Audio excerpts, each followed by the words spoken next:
We're planting the garden with these mow paths. We are cultivating our garden in the style of the blue zones. We are classified as a farm by the county, but we're planting this so that it feels like a botanical garden. How's it growing? Amanda Pike, the brilliant mind behind Transforming Florida Yards, is joined by her husband, James, to give us an exclusive tour of their food forest paradise. And you'll definitely want to stick around to the end, where we'll learn how Amanda is sowing seeds of knowledge and inspiration through the 4-H program and making an impact on kids and their parents. But before we dig in and start this tour, here's a quick series recap from Bo. Previously, in this 2-part series, Amanda shared how to start a food forest, whether you have a small or large property, and she also had a message for new gardeners in Florida. Thanks, Bo. Now, where were we?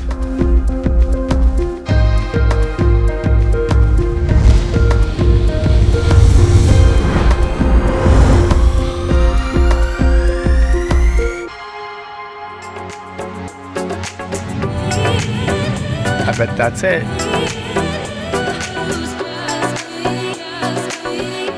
That must be it. Yep, here we go. We're here. Look at that. How beautiful. The area closest to the house is going to have poor soil, but it's also going to have well-draining soil, and so it'll be drought prone. And a perfect thing for that is pineapple. So I grow pineapple along with Biden's alba, which is the 3rd most important pollinator plant in Florida. It's a native wildflower. In the winter, Biden's alba dies back. So this is fall, it's starting to die back. I went ahead and just chop and dropped all my Biden's alba around my pineapples, which creates this like a straw. And it's gonna allow the Florida snow to come up and be my secondary pollinator plant around my pineapples. So I'm doing this along the entire perimeter of the house. Pineapple is a good one to have around the house because you're going to have more contaminants and pollution around the house. We have an asphalt roof, and so yeah, contaminants come off the asphalt. Older houses, they're gonna shed. The construction process of a house is just dirty in general. Most plants do not put toxins into the fruit. Also, pineapple has a thick rind, so you can wash off that rind, you can discard that rind, and eat the internal protected fruit. So it's a good one around the property. You wouldn't want to plant, like, say, potatoes or anything right up against your house because the process of harvesting can create erosion, but also you'll have more exposure to some of those building contaminants. So things like pineapple are just great. So we'll come down here. I've got rosemary because it is drought friendly. However, you want to make sure the rosemary is not right up against the house. It's a highly flammable plant. And so even if it's not dried out, it's full of rich essential oils. And so that's beautiful for a phytonutrient medicinal, but highly flammable. So you want that to be, 15, 20, 30 feet from your house when possible. Same thing goes with lemongrass. Lemongrass is a wonderful medicinal. It's a great plant to attract dragonflies. Dragonflies eat mosquitoes. Great for building ecosystems. Plant it away from your house. You're gonna want to kind of cut and maintain the bunch. We bring it in, we put it in our fireplace, we put it in our campfire pit.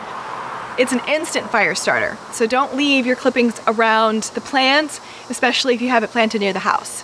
If you're coming from the north, like New York or other places, you might be accustomed to the idea of rows, right? This is a very Roman concept of neat and orderly, having control over nature. One thing that's so easy to construct in a row is Katuk. It has no competition, and all I have to do is go through and just chop off the top of these, and that's it. In a couple of months, this will create the same density and be fully colonized as Katuk. Katuk drops seeds, producing seedlings, but also it sends up suckers, so it will colonize, which is wonderful for rows. So you don't have to go through and weed. Katuk is gonna win the fight, just give it time. So here you can see the fight has been won. The battle is on. It's a slow motion battle of the plants. We know who the victor's gonna be. No problem there. And you can harvest meanwhile. Superior to spinach, store-bought spinach. It doesn't have the same amount of oxalic acid. It's ridiculously easy to grow. Such high protein, vitamin K, iron. Look at it. It's just so easy. Deciduous plants are just so important in the food forest. This is a mulberry. It's dropping its leaves for winter. This is great. I highly recommend deciduous plants. Their leaf litter is going to build soil mass. You can use them as a trellis for your European vines in the winter. So those European vines are going to die back in the summer, and then this will produce more leafy greens, and it'll just create a nice seesaw effect. It's so easy in today's world to think in terms of black or white, right and wrong, to have these dualities that are competing and creating stress. But in a forest like this, a food forest is an artistic endeavor. There is no right way in art. It's what fills your soul. It's what is most beautiful to you as a person. And so for me, this is a powder puff tree, and it's so abundant. It flowers prolifically. There are many different varieties of this. You can go wild. You can get the native Farnesia variety, or this one also, but it is covered with pollinators all year round. And we have our dining room table just right there so that we can watch the pollinators on this tree at mealtime. So we have bird watching books and binoculars on our dining room table, and this is the main event. You know, we're just sitting there being like, check out the hummingbird. Oh my gosh, look at these moths, look at these butterflies. Oh, so much action on this tree. And so, you know, to each their own. What you plant, you can get a native variety of this, a non-native variety, but you just want to pay attention to what is thriving and feeding your pollinators. It's one thing to have host plants, your keystones, oak, pine, maple, and your milkweeds for your caterpillars, but you need to feed your babies. So once your caterpillars pupate and become, you know, they go into their cocoons and they come out as butterflies, they're going to be very thirsty and you need to have a lot of nectar sources. So you'll have to do what you'll do and make that happen and feed your babies. So we've got a lot of wonderful natives. This is a gumbo limbo. It's a highly medicinal plant right next to a Fukuan tea, right next to Chaya. So you can and should be planting natives with non-native food sources, right? You're feeding and providing a host for nature, but you're also wildlife. So we don't have to categorize ourselves as like extraterrestrials, right? Like we are of this earth as well. So we can grow food for ourselves and food for nature. Gumbo limbo is a host plant. It's also medicinal for humans. And Chaya is a protein leaf. It's packed with calcium and iron, and women my age often become calcium deficient because if you're pregnant, the body will give to the baby first, mom second. If you don't have a surplus, you have a deficit. So plants like Chaya that are jam-packed with calcium and nutrition, essential. Out of the tropical spinaches, Chaya is my favorite. It's just so abundant. Yeah. It's so delicious. My body craves it. So you do have to boil it. I boil mine for 20 minutes. I usually make a spinach casserole. I take creamed cashews and I make like basically a creamed spinach and I bake it. It's delicious. And then I'll sometimes take homemade like sourdough, and I'll fill it with like Chaya and other greens, and I'll roll it up and I'll make a spinach roll. Your body is gonna respond to the nutrients. You feel good. This plant is a fun one that you absolutely consume. If you eat anything that is yellow, orange, or red, then you likely are eating this plant. So this is a natural food colorant called Annatto, also called Achiote, lipstick tree. These little seed pods that are fuzzy will turn bright red and open like a lipstick colored mouth, revealing seeds. Are they red? Yeah. These are the immature ones. Oh, they're already red inside. Yeah, the whole pod will also turn red. See some of the color coming off there? Very high in protein and fat and medicinals. And it is, like I said, a natural dye that you can use in food stuff. It also has the added benefit of having an anti-parasitic effect. It paralyzes parasites in the intestines, making them easier to flush by the body. And so if your birds are eating this, your birds are gonna be so much healthier. If you're eating this, you're gonna be so much healthier. This is our coffee bean plant. And I just harvested a ton of the cherries, and I'll have a ton more to harvest soon.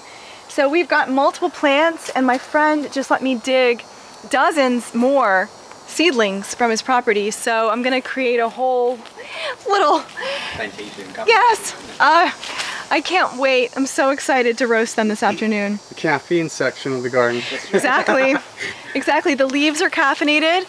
The fruit itself is caffeinated. And the seeds inside are caffeinated. It's fully caffeinated. I told my husband, if we take the leaves and saute them in an omelet, then we've got a caffeinated omelet. Just for fun. So this is Moujean tea, and it's delicious. It tastes like Earl Grey without the caffeine, but it's a beautiful plant, will flower prolifically. It smells wonderful, beautiful herb. I kind of consider this my Asian area of the garden because of the different tea plants, the bamboo.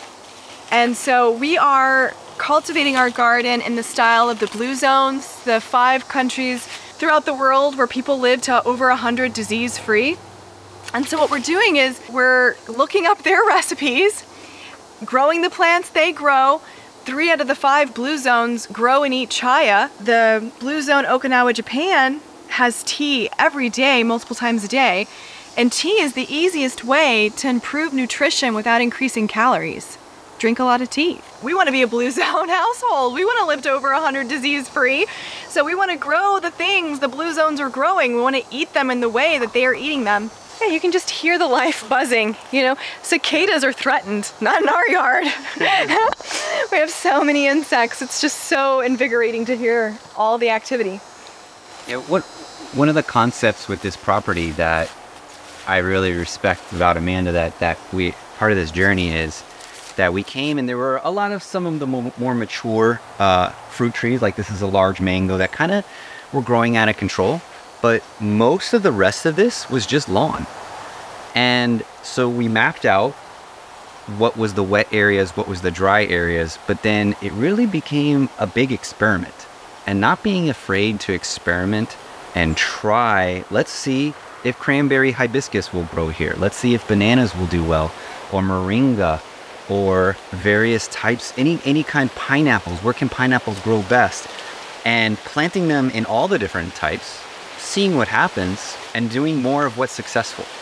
And if you're sharing cuttings and propagating from what you already have, you probably are more likely, first of all, it's more financially feasible for you, but it's also, you're more likely to be happy to experiment, not be so devastated when something doesn't work. Yeah, if you're propagating your own materials, then there's no real risk. You have 20 times what you need. I mean, the seeds are probably going to germinate, and then you're going to have a lot of them. So in that way, you just put them all over your yard. And the really interesting thing is we have, for example, I plant jackfruit seedlings multiple times a year in all of the different cardinal directions of the yard. So northern, eastern, right? Because they're going to produce fruit at different times because of the different microclimate conditions that even just a cardinal direction will create. And so, yeah, you have these different microclimates, but when you're propagating your own materials, you're going to have that bravery because you have abundance. You have abundance to share and trade. I have a friend coming today. She's going to bring me some eggs, and I'll trade her a plant.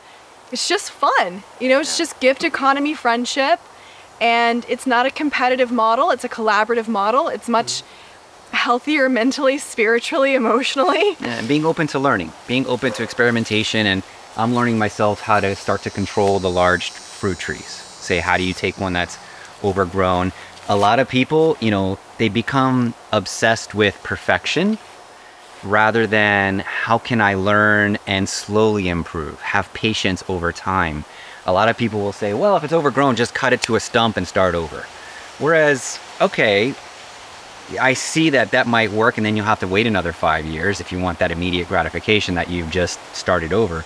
But for us, with the fruit trees, for example, I'm trying different ways to prune. I'm educating myself the best I can off of YouTubes and friends, rare food councils. And last year, I mean, it was such an abundant crop based on the simple principle with fruit trees of trying to clear out the middle, giving it some air, just pruning all of the vertical shoots. And so these little lessons, learning what works, what doesn't, being open to them and just being a part of the journey, having some patience with what you're doing too is a key part of it. The previous owners really loved their fruit trees. And in some cases, you can even see that they a lot of times may have planted multiple trees in the same spot. They were just very happy to just grow. We have a jackfruit and a mango over here right next to each other. They're totally fine. You know, I think that one of the things is the ideal is to inherit a property of somebody that actually valued the property. And so we were fortunate that these people before us planted, they kept their natives, they kept their oaks, they kept their pines, they kept their maples solid. Then they planted fruit trees. Thank you. Somebody else would have come onto this property, clear cut all of it. Yeah. What a waste. I mean, that shows no insight into potential. Whereas we came on this property and we immediately hired an arborist to just name every tree. And so we immediately just, what do we have on the property? Let's do research. Okay, what can we plant with that? How can we increase the abundance? This is one of my favorite trees. It's a Cainito or star apple. And these are the purple variety. There's also a green variety. I can show you some of the babies that are, the baby fruit that are growing on it, but you can kind of look at it. It's very similar to, I believe, magnolia, some other trees where it's a dark green top of the leaf, a brown underneath, and it looks nice. When it flowers, it smells beautiful. So that's like 2. So it looks nice, smells nice. And then the fruit, when it ripens, it's like vanilla custard. It is so yummy. It's so decadent. You can see the little babies. Look, here's a little baby one right here. Yeah, there's some little babies, and they'll turn purple as they ripen there. Yeah, it's a gourmet food. So just because you're not familiar with it doesn't mean it doesn't have value. In fact, a case of these go for like $60, and a case has like 12 in there. I mean, it's a gourmet food. And so we tell people, you know, we give tours on Sundays, come grab one, taste it, you know. What's it to us? We told the previous owners who've come on our tour, who have visited our house, because, you know, you want to maintain friendships. Both previous owners are friends of ours now. I mean, it's so great. Nice. I'm like, thank you guys. You guys did a great job. Come get some mangoes. Come get some star apple. They're your trees, you know, but we're now the stewards. Yeah. Yeah. Nice. And that perspective, that mentality, kind of, you can apply that to pests as well. I don't know if we've talked about pests at all, but one thing that we kind of embraced is that, you know, we love these Cainitos, but the squirrels are going to get some of them. And so if you have enough abundance of them and you're just growing them, first of all, plant choice is important. So some plants are just not going to make it.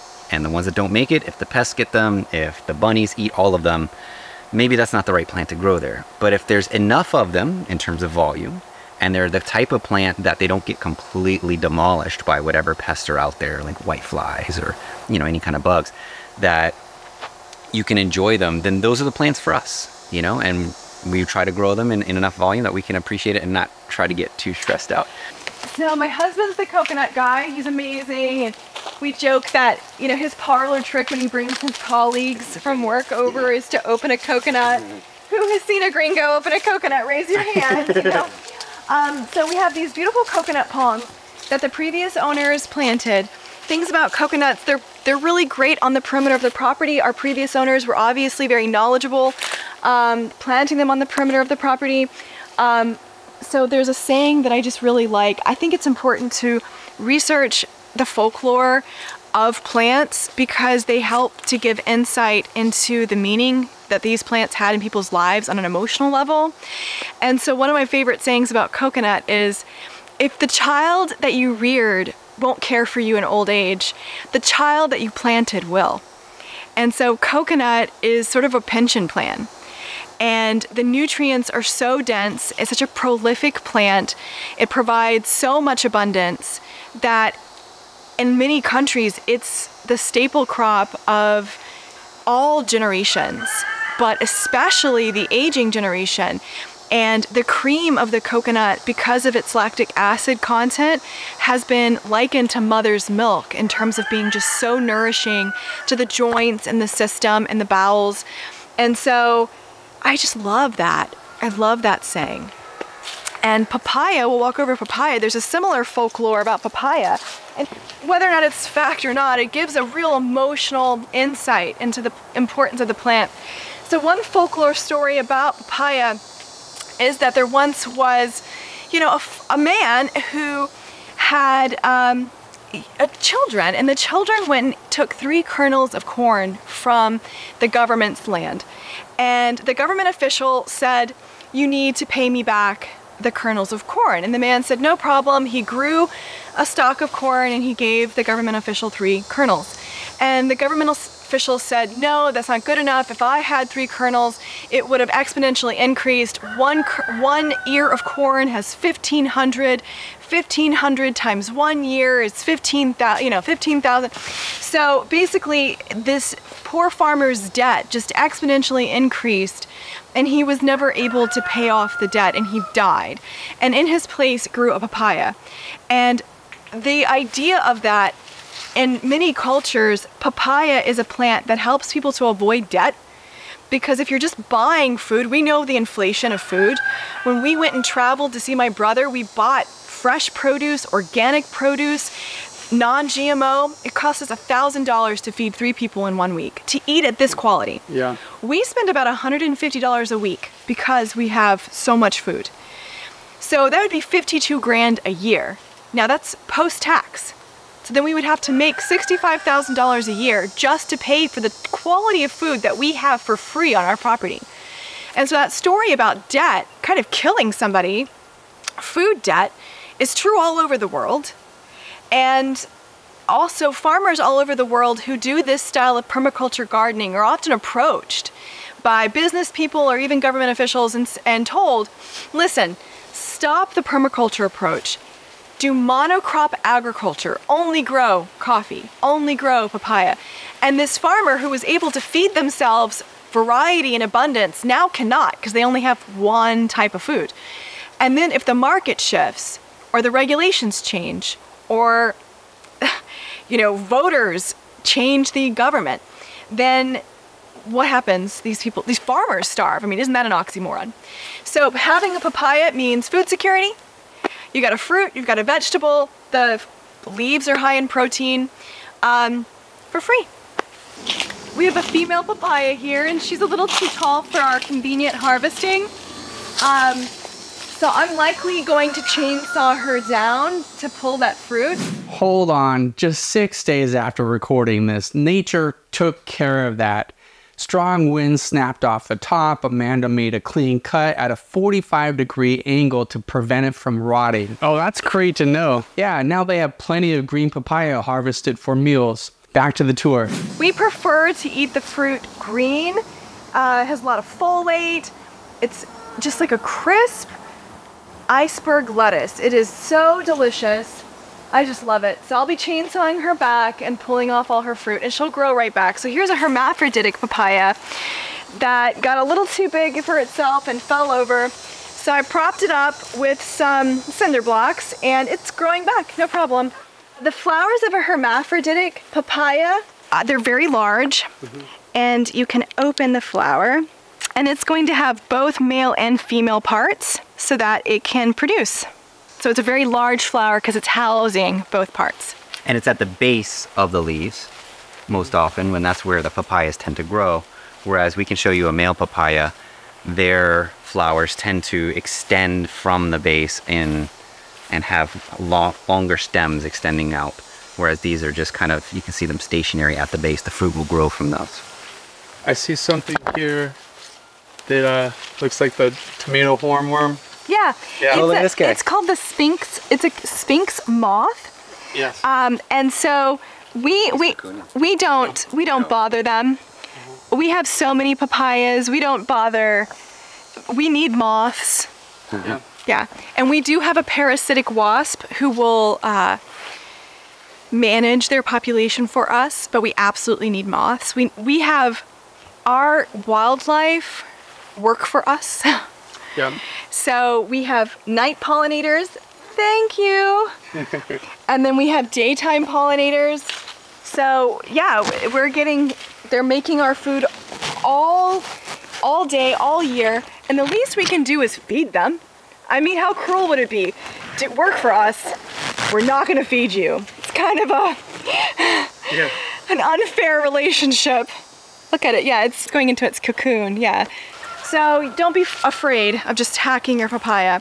Now, look at the process of pruning this golden apple.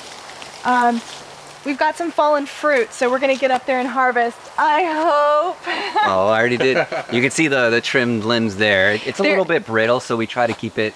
Well, we're gonna. This is an example of one of the very mature trees that we're starting to prune cut back back so that they're more accessible. Yeah. These guys on the floor here are lost. You know. They're lost, and so, but we're gonna prune it down, and then when he prunes it, I'll take all the fruit off, and then it will produce fruit at a more accessible height. But this fruit is so delicious. It's a cross between like mango, pineapple, and banana. And so for me, it's my preferred OJ in the morning. Oh. So I juice it, Wow. and then I drink it by literally It's almost the like a gallons. citrus. Yes, Yeah, I drink it by the gallons, literally. I just love it. Wow. And then it's been our most successful wine.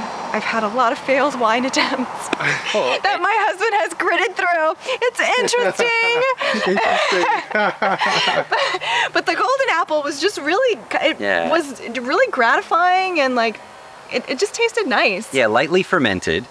It was almost like a mimosa, if you imagine. You know, Yes. it's just had a little lightly fermentation, which is a key part of the blue zone concept. You know, when you look at all the blue zones that they say, oh, drink wine, it's beneficial. Well, they're drinking lightly fermented wine. They're having a glass of it every day, but it's not like A booze. a heavy booze. It's Right. just a lightly fermented wine. It's almost like a step that up from has- kombucha. Right. Oh, okay. It's just lightly effervescent with some alcohol content, enough where you're just really into your meal.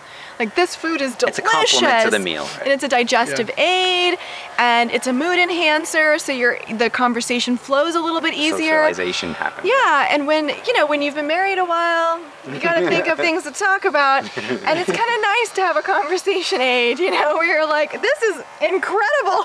Even if you're just talking about like the process of making the wine, like, oh, can you taste this note? Can you get the pineapple hints? It's just more fun. Moringa is a plant that in some cultures people say cures cancer. And in the United States, we would never say that a plant cures cancer. That's the job of pharmaceuticals. So, but here's the thing. As we mentioned, the National Cancer Institute lists the top 5 causes of cancer. Diet and lifestyle is number 1. So that's the National Cancer Institute, guys, publishing that. And so if you include a plant that's a nutrient powerhouse, right? Moringa is a nutrient powerhouse, and your cancer resolves without further intervention, did the plant cure cancer, or did the plant address the cause of cancer? We all have cancer cells. Just some are reproducing out of control and others aren't. But the plant's a nutritional powerhouse. People in the United States are malnourished. They're not undernourished, they're malnourished. They're not receiving enough micronutrients and phytonutrients. They're receiving plenty of protein, fat, and carbs. I love making pesto out of moringa. Delicious. It is ridiculous. So good. We've got 26 beehives. We're lucky enough to have, I think, the world's best beekeeper, Tucka. Tucka Bee LLC is on Facebook and Instagram. She is hands down, I think, the most ethical beekeeper that I've ever met. She's doing it right. She's making sure they have forage. She's breeding strong queens. And of course, they're doing an immense service to us pollinating. But obviously, we're also getting honey, and humans love sugar. So this is the original sweetener. Honey was humans' original sweetener. It was not cane sugar. Cane sugar is just very environmentally destructive. So this does create a symbiosis between nature and humans, whereas cane sugar doesn't create a symbiosis in the same way. We are planting bananas all over.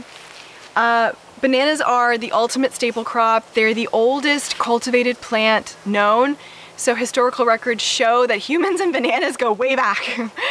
And we've essentially, we've bred bananas to be sterile hybrids. That's why they no longer create seeds. They're the mule of the plant world.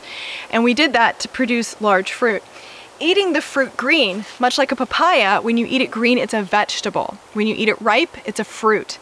So these concepts of fruit versus vegetable in a permaculture food forest relate more to sugar creation than they do categorized plant. So a green banana is a vegetable. It's a potato substitute. It's delicious. I make French fries once a week. My son calls it French Fry Friday. So we make a whole bunch of green banana French fries, and we have a family night playing board games or watching a family movie. But also, they're a living irrigation for the food forest. We don't have irrigation. You can see how lush things are.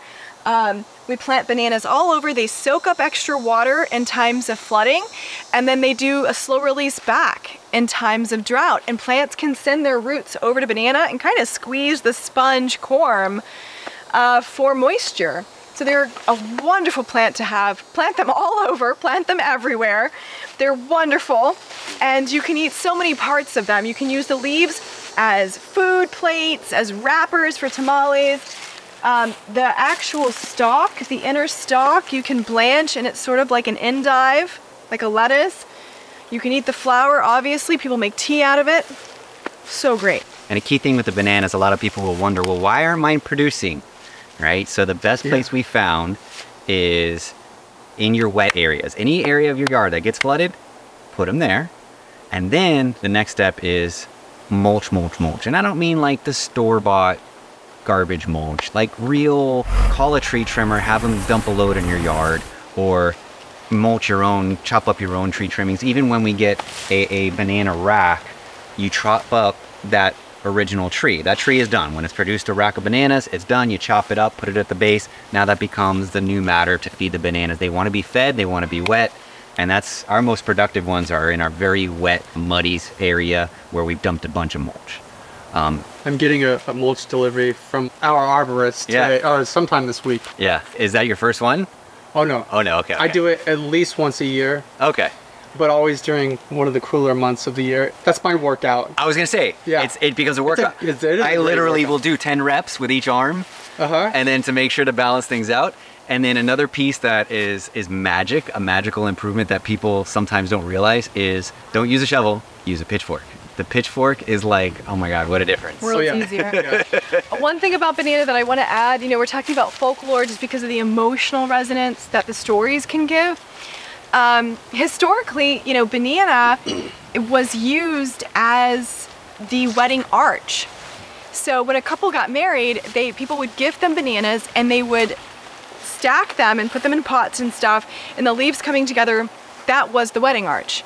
And the people would, marry with the backdrop. And the reason was because this is a powerful gift.